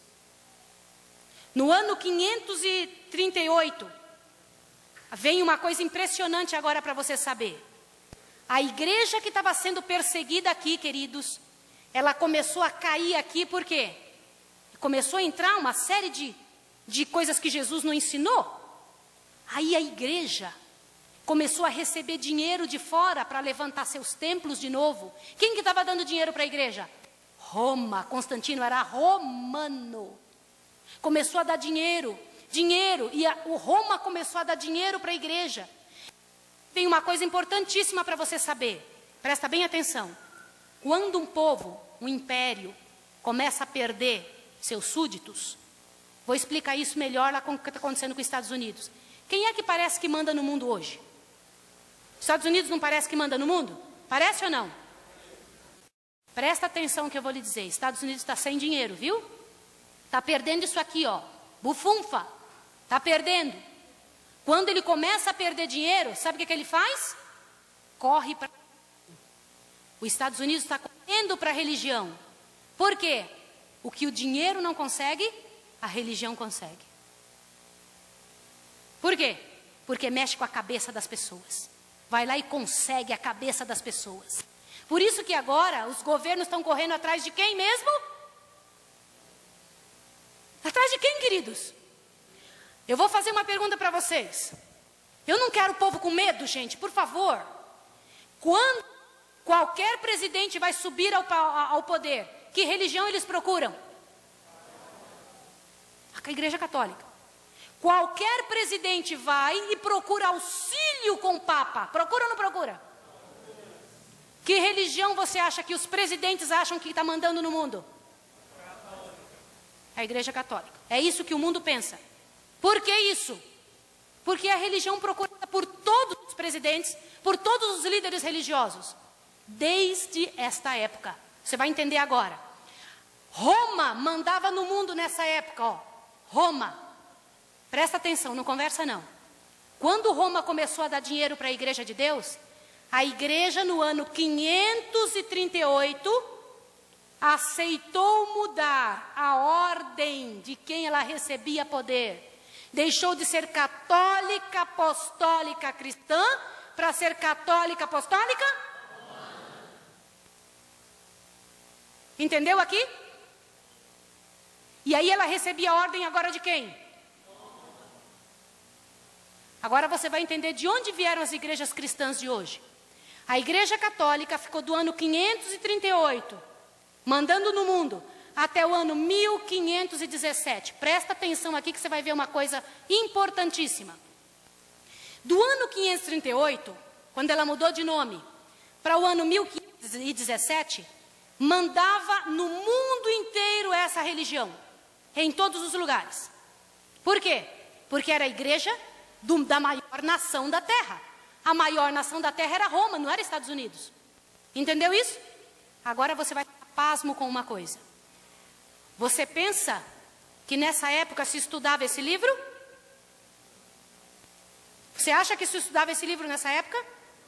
O que eu estou dizendo aqui não é algo que eu estou inventando. Pega qualquer livro de história, história eclesiástica. Eu peço para você, em nome de Jesus, e hoje procurar isso.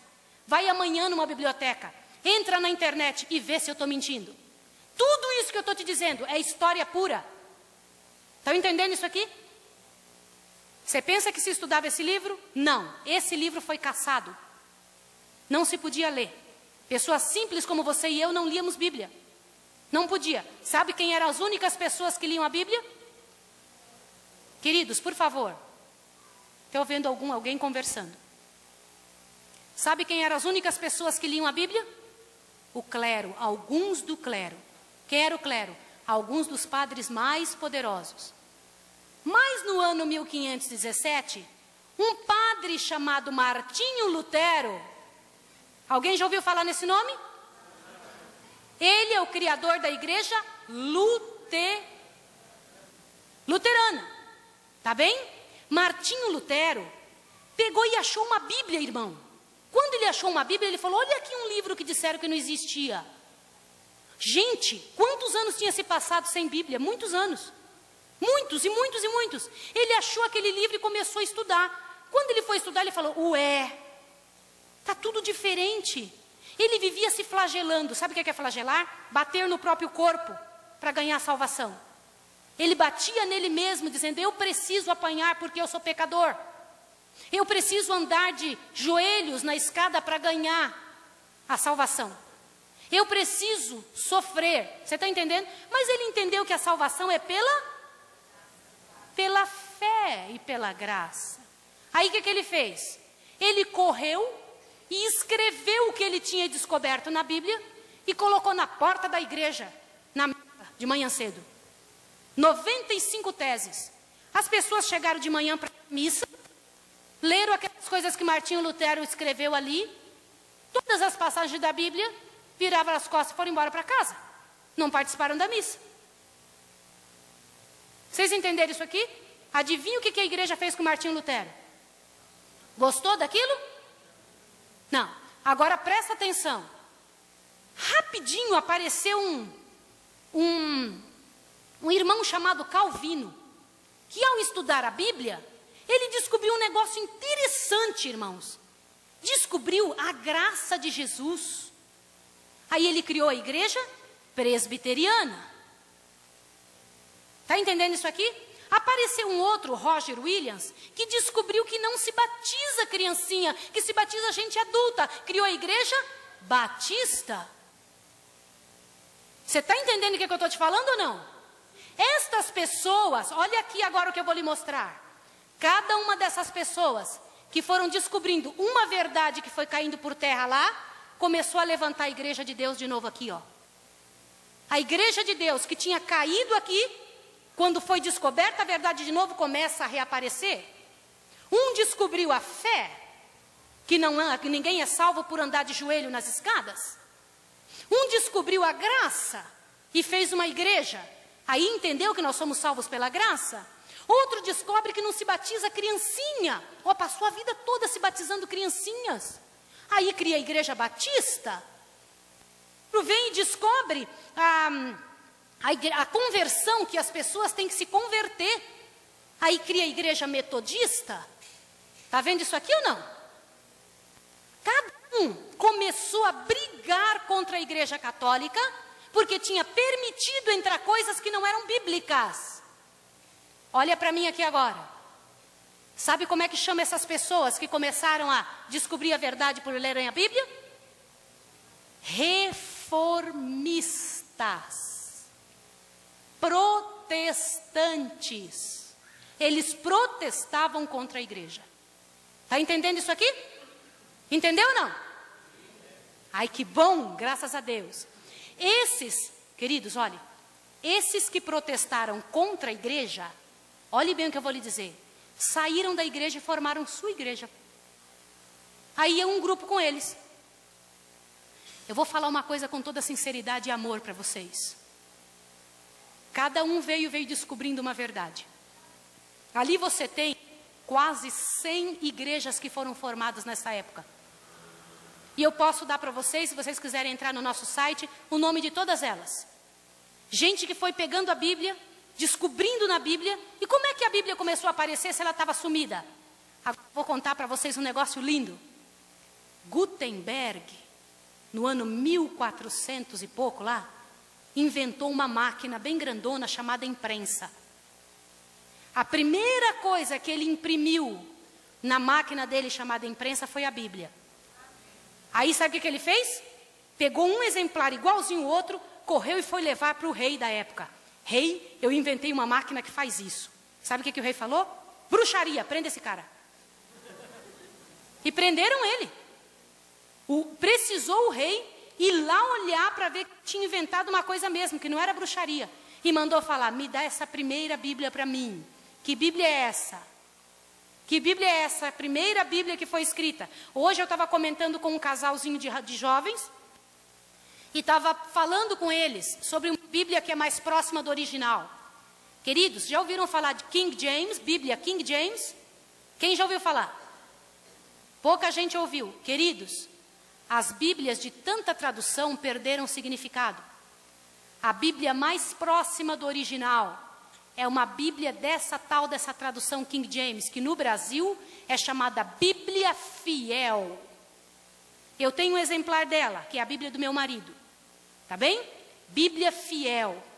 A linguagem dela é a mais próxima do original. É bem parecida com essa que o rei King James tinha ela. Entendeu?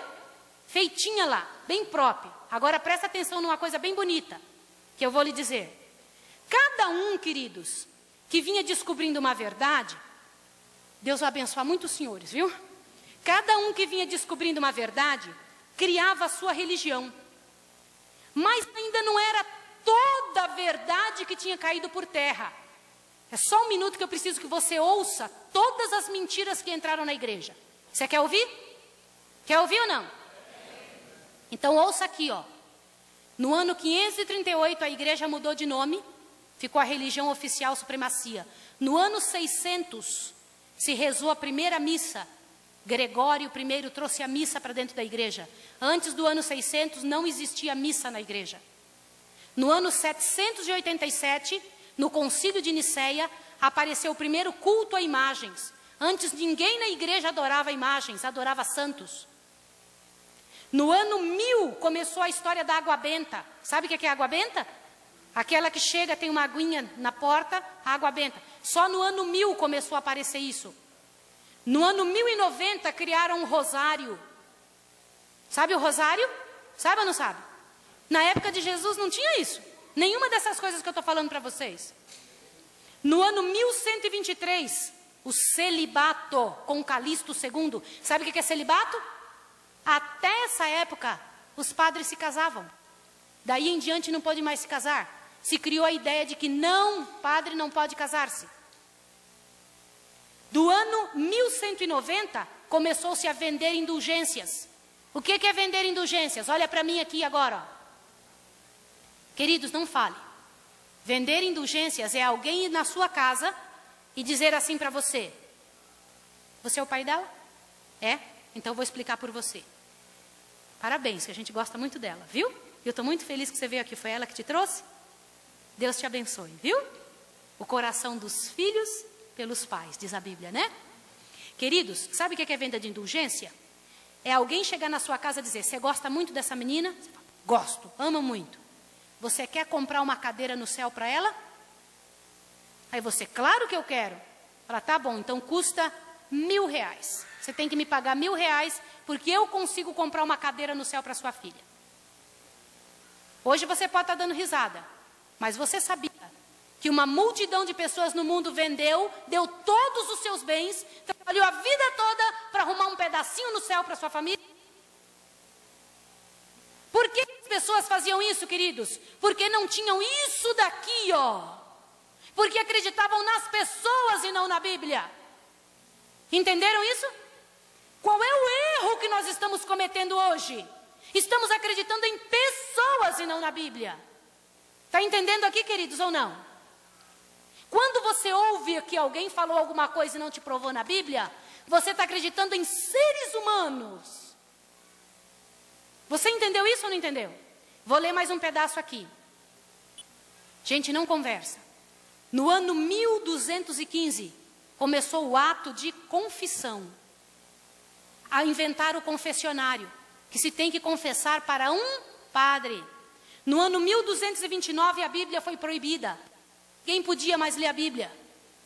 No ano 1545, todo mundo olhando para mim aqui agora, por favor.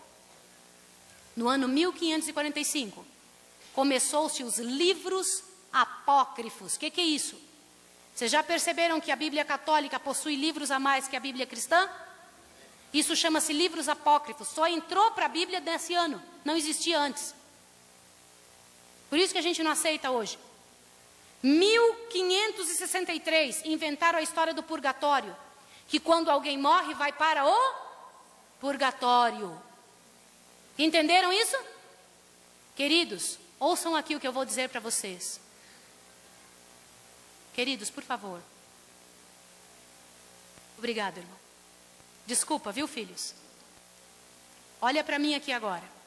Gente, isso é tão sério que vocês acabaram de ouvir. Eu estou dizendo para vocês todas as coisas que foram enfiadas dentro da igreja e que Deus precisava trazer de volta essa igreja vida. Qual que era a verdade presente nessa época? Agora você vai tomar um susto. Em 1840, presta atenção aqui agora, apareceu um tal Guilherme Miller, que ao estudar a Bíblia descobriu que Jesus ia voltar. Veja como Deus está trazendo verdades aqui. Durante anos ninguém tinha falado que Jesus ia voltar, porque ninguém lia a Bíblia. Esse Guilherme Miller estudou, falou, Jesus vai voltar. Só que ele achou que Jesus ia voltar em 1844. Esse Guilherme Miller, coitado, errou uma data que tem dentro da Bíblia. Dentro da Bíblia, em Daniel, está escrito que Jesus ia, nesta data de 1844, passar do lugar santo para o santíssimo no santuário celestial. Lembra do santuário que eu mostrei ontem aqui? Ele começou o julgamento neste ano. Está escrito isso na Bíblia, Daniel 8,14. Está entendendo isso aqui? Presta atenção agora para mim, ó. Então, Guilherme Miller errou essa data. E quando errou essa data, ele disse que Jesus ia voltar na terra nesse ano. E porque Jesus não voltou, uma multidão de pessoas se reuniu ali. E esse povo que se reuniu, pensando que Jesus ia voltar e Jesus não voltou, ficaram tão decepcionados que chamaram Guilherme Miller de marcador de data para a volta de Jesus. E foi isso mesmo, coitado. Ele errou a data. Porque na Bíblia diz que ninguém sabe o dia nem a hora. É isso ou não é? Gente, nós cometemos erros horríveis quando lemos só uma parte da Bíblia, não toda ela. Agora você vai tomar um susto. Pegue todas essas verdades, fé, graça, batismo, a verdade sobre a conversão, todas essas verdades que deve ter uma igreja e coloca numa só. Houve um grupo, depois de Guilherme Miller, que começou a estudar muito a Bíblia, vendo tudo isso que essas pessoas já tinham achado, todas as verdades que tinham voltado à tona. Esse grupo, chamado de Adventistas, começaram a dizer que Jesus ia voltar, mas descobriram na Bíblia que ainda faltava um mandamento para ser guardado de todos os mandamentos de Deus. Qual mandamento é esse? Abra sua Bíblia em Êxodo agora. Vamos juntos agora. Êxodo capítulo 20. Gente, sem conversar, por favor. O máximo que nós podemos fazer agora é orar. Êxodo capítulo 20.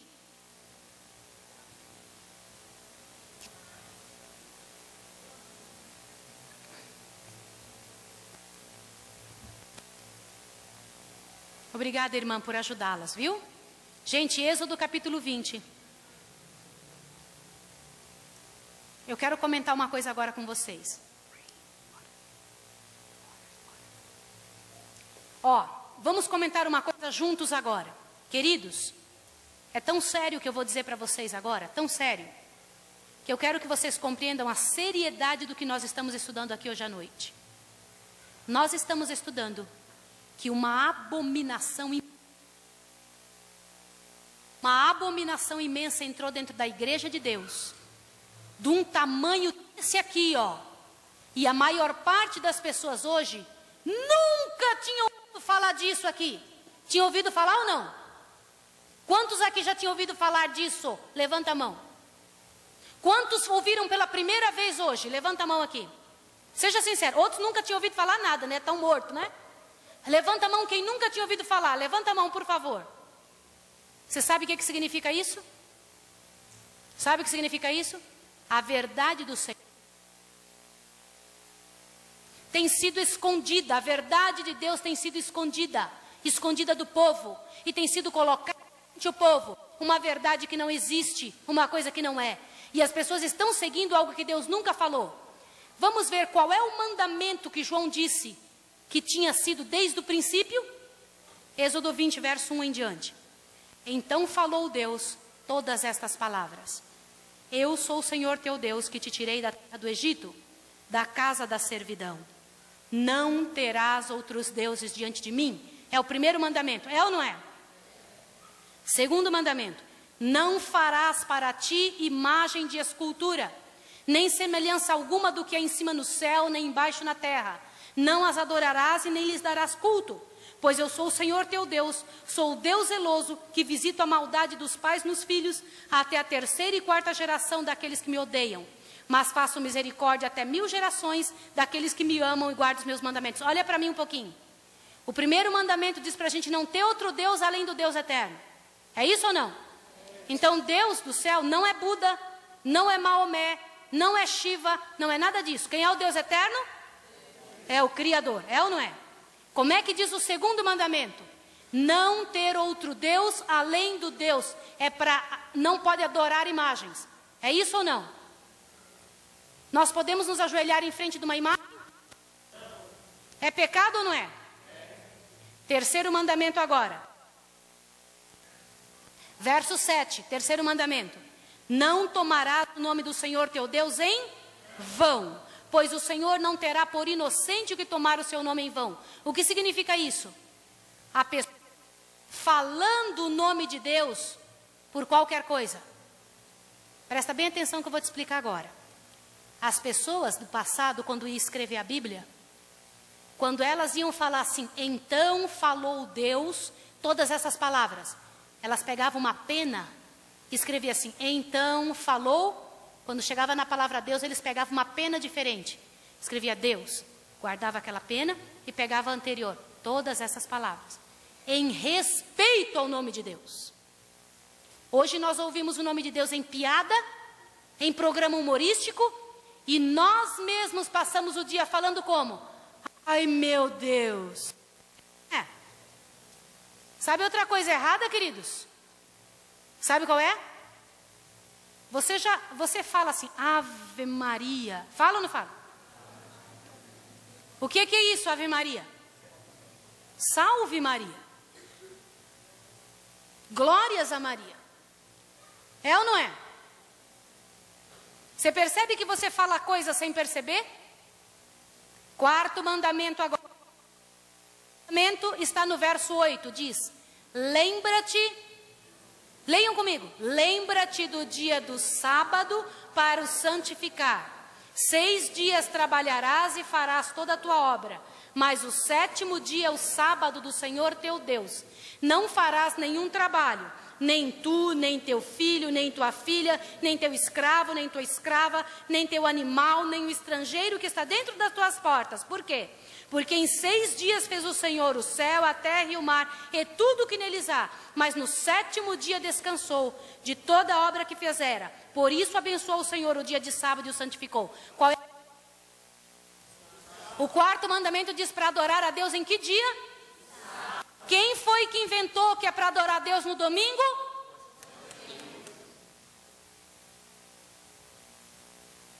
Isso é mandamento de quem? De homem. E todas as igrejas vêm seguindo isso desde lá para cá. E quando a gente pergunta, por que vocês seguem a Deus no dia de domingo, se a Bíblia diz no dia de sábado? Sabe o que as pessoas respondem? Porque Jesus ressuscitou no domingo. Mas aonde na Bíblia diz que Deus mudou? Porque Ele ressuscitou no domingo? Lugar nenhum. Lugar nenhum. Vamos ver o quinto mandamento. O quinto mandamento está aqui no verso 12. Honra teu pai e tua mãe, para que se prolonguem os teus dias na terra que o Senhor teu Deus te dá. Agora, o sexto mandamento. Não. O sétimo. Eu quero ouvir vocês. O sétimo. O oitavo.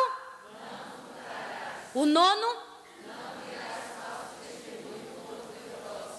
E o décimo. Nem a mulher do teu próximo, nem o seu escravo, nem sua escrava, nem seu boi, nem seu jumento, nem coisa alguma do seu próximo. Olha bem para mim aqui agora. Esse povo adventista descobriu que o mundo não guarda.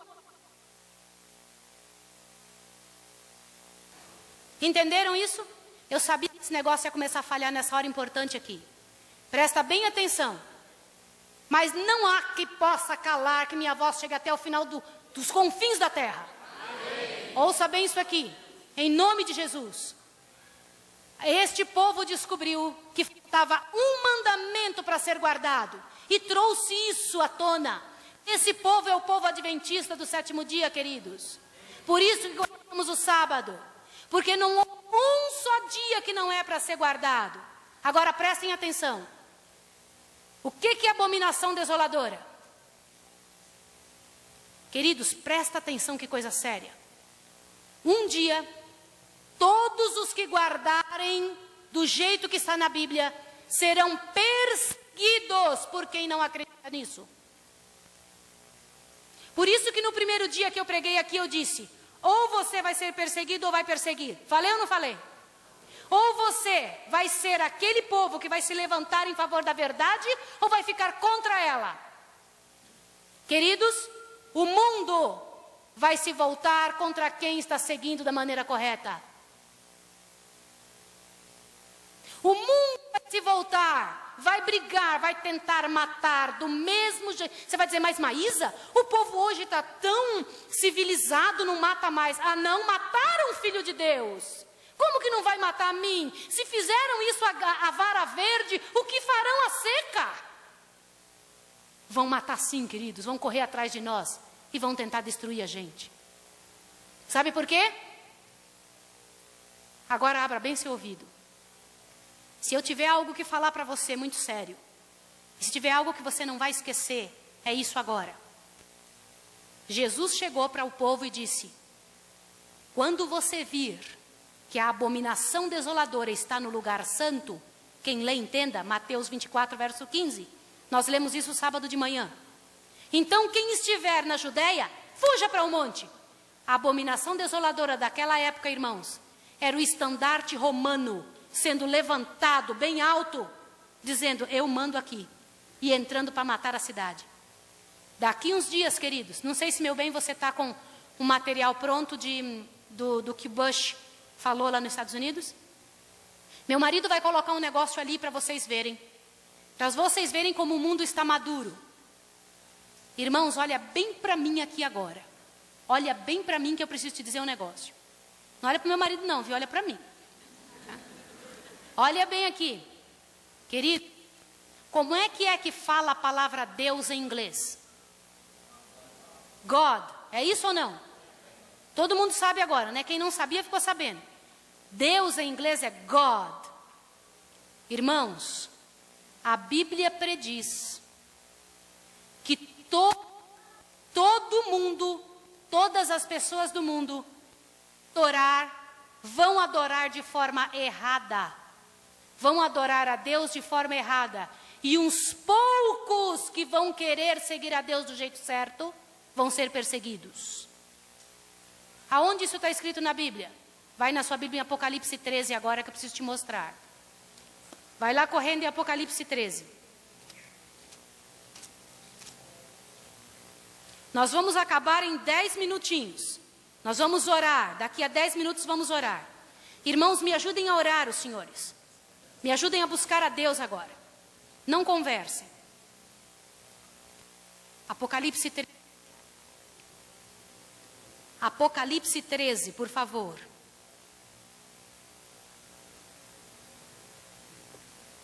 Agora você vai tomar um susto que eu vou ler e o que eu vou dizer para você. Antes de ler, eu quero dizer uma coisa. Obrigado aí, brother, viu? Obrigado, irmão. Isso aqui que eu mostrei para vocês, todo esse material, vocês podem encontrar em qualquer livro de história. Qualquer livro de história, até as datas. Eu gravei isso porque eu sei que um dia vão me levar perante os tribunais, vão querer fazer eu provar. E eu tenho que provar. E eu quero que você grave também. Você vai ter que provar isso. De 1840 para cá, irmãos, nós estamos no ano 2009. Olha bem o que eu vou lhe dizer. De lá para cá, esse povo adventista está empregado, dizendo para o mundo inteiro, gente, voltem para a maneira como Jesus ensinou lá no início.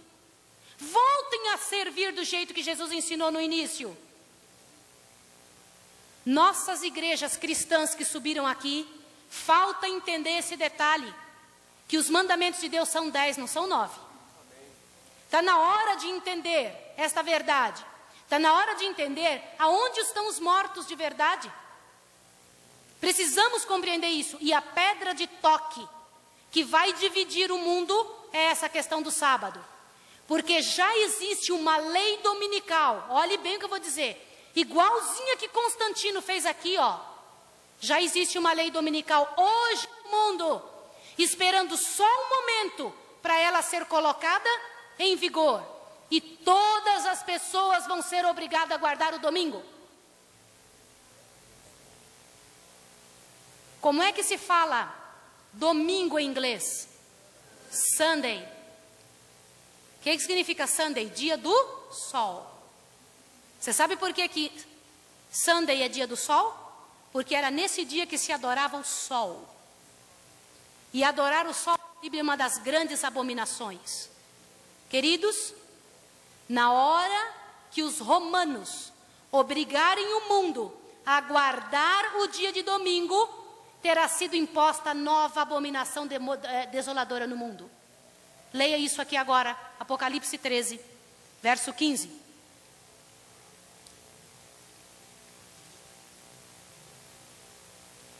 Não, antes do 15, capítulo 13, verso 2 e 3, ó. A besta que vi, é João dizendo, era semelhante ao leopardo, os seus pés como de urso, a boca como de leão, que coisa feia. O dragão deu-lhe o seu poder. Quem é o dragão na profecia? Satanás. O dragão deu-lhe o seu poder, o seu trono e grande autoridade. Continua. Então vi uma de suas cabeças como golpeada de morte, mas a sua chaga mortal foi curada, e toda a terra se maravilhou seguindo a besta. Vocês estão vendo aí que é uma besta que vai ser seguida por toda a terra. Agora veja o verso 4. E adorarão o dragão que deu à besta a autoridade. Quando adora essa besta, está adorando ao próprio dragão. Está claro? Agora veja que este poder vai ser imposto na terra. Apocalipse 13, verso 15.